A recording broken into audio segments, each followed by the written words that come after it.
बचाओ, कोई तो बचाओ, हम डूब रहे हैं, हम मर रहे हैं, हमें कोई यहाँ से निकालो। कल तुम्हें मार मार के अधमरा कर दिया जाएगा और फिर हम देखते हैं तुम कैसे बचते हो। अब इसे जमीन में जिंदा ही दफन कर दिया जाएगा। सबको एक पोटली में रख लेता है और अपनी कमर पर रख के वहाँ से उड़ जाता है और वो लोग गाँव को छोड़ देते हैं।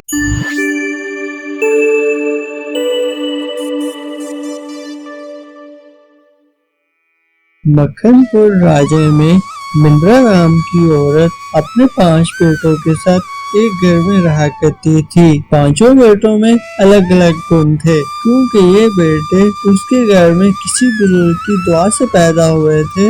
बड़ा बेटा था वो बिजली से खेल सकता था, छोटा बेटा था वो पानी को अपने वश में कर लेता था, वहीं मंझला बेटा उसको जितना भी मारा जाता वो सह लेता था। चौथा बेटा अपने सांस को बहुत देर तक रोक सका था और 5वां बेटा उड़ के कहीं भी जा सकता था। पर वो सब बेटे एक ही तरह से नजर आते थे, क्योंकि वो जुड़वा थे।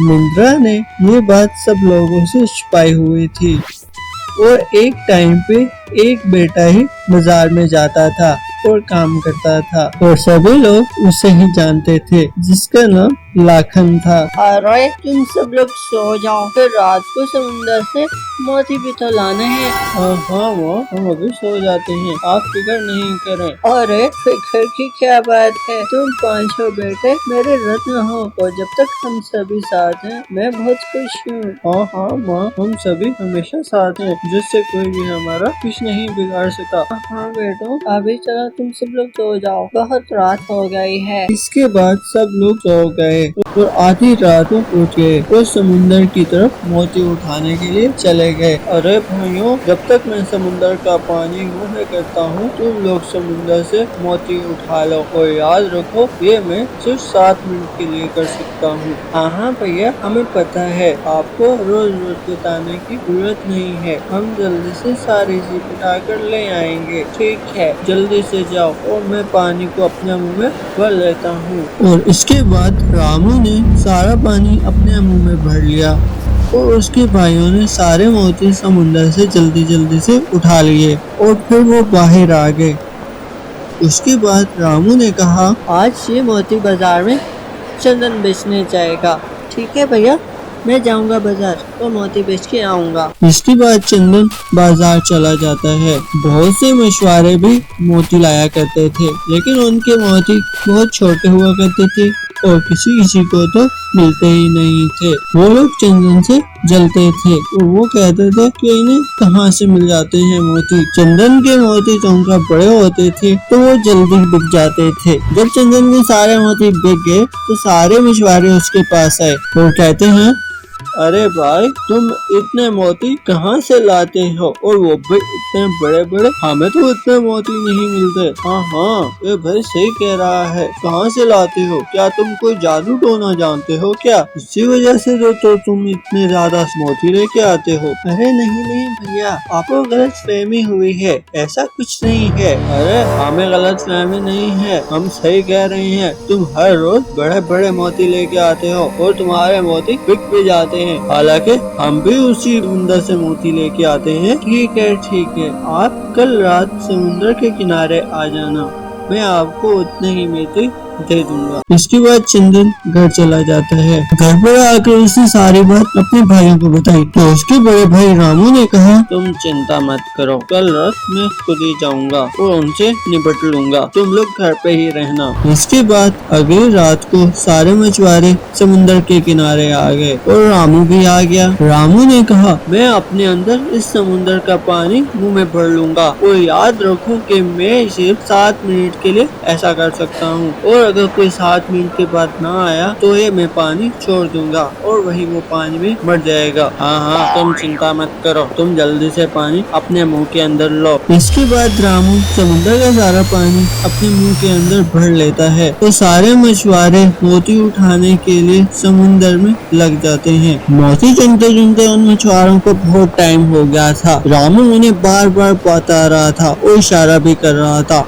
लेकिन वो लालच में आके मगन थे और बाहर आने का नाम भी नहीं ले रहे थे। आखिरकार उसने हार कर सारा पानी समुंदर में छोड़ दिया और वो सभी मछुआरे समुंदर में डूबने लगे। अरे बचाओ बचाओ, कोई तो बचाओ, हम डूब रहे हैं, हम मर रहे हैं, हमें कोई यहाँ से निकालो। हाँ हाँ हमें बचाओ, इस रामू ने तो हमें मार ही डाला, कोई हमें बचा लो यहाँ से। और इसके बाद सारे मछुआरे पानी में डूब जाते हैं। जब ये बात राजा को पता चली तो राजा ने फौरन रामू को अपने दरबार में बुलाया। यह मैं क्या सुन रहा हूँ, तुमने बहुत से लोगों को नदी में डुबाकर मार डाला है। नहीं नहीं मालिक, इसमें मेरी कोई गलती नहीं है। मैंने उन्हें पहले ही चेतावनी दी थी कि मैं 7 मिनट के लिए समुद्र का पानी अपने मुंह के अंदर रख सकता हूँ, लेकिन उन्होंने मेरी बात मानी ही नहीं। नहीं, मैं कुछ नहीं मानूंगा, तुम्हारी गलती है और अब तुम्हें भी नदी में डुबा के मारा जाएगा। अगर कोई तुम्हारी आखिरी इच्छा है तो बताओ। रामू ने कहा, जी मालिक, मैं अपनी माँ से मिलना चाहता हूँ। ठीक है, जाओ, तुम्हें कल समुद्र के पानी में डुबा कर मारा जाएगा। रामू अपने घर चला जाता है। वो सारी बात अपने भाई को बताई। चंदन ने कहा, भाई आप फिक्र ना करें, सब कुछ ठीक हो जाएगा। वो सब लोग समुद्र के पास आ गए। इसके बाद राजा ने कहा, जाओ और समुद्र में डूब जाओ। रामू समुद्र में चला गया और पानी के अंदर बैठ गया। समुद्र के पानी ने उसका कुछ भी नहीं बिगाड़ा, ऐसे जैसे कि समुद्र उसका दोस्त। अरे ये क्या, ये डूब रहा क्यों नहीं है, इसे कुछ हो रहा क्यों नहीं है? ऐसे लग रहा है जैसे समुद्र उसका हुक्म मान रहा हो। राजा भी हैरान हो गया।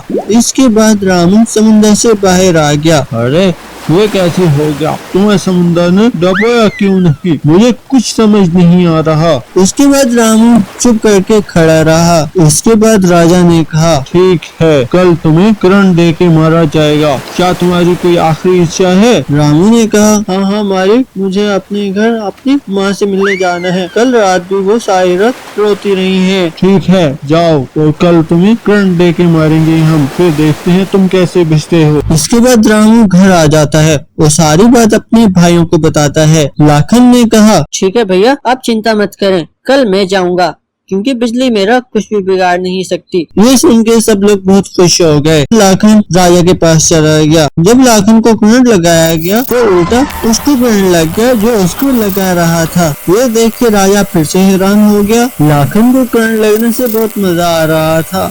आहा, मजा आ गया। धुन तारिन धन तारिन धन, धुन तारिन तारा, आहा, मजा ही आ गया।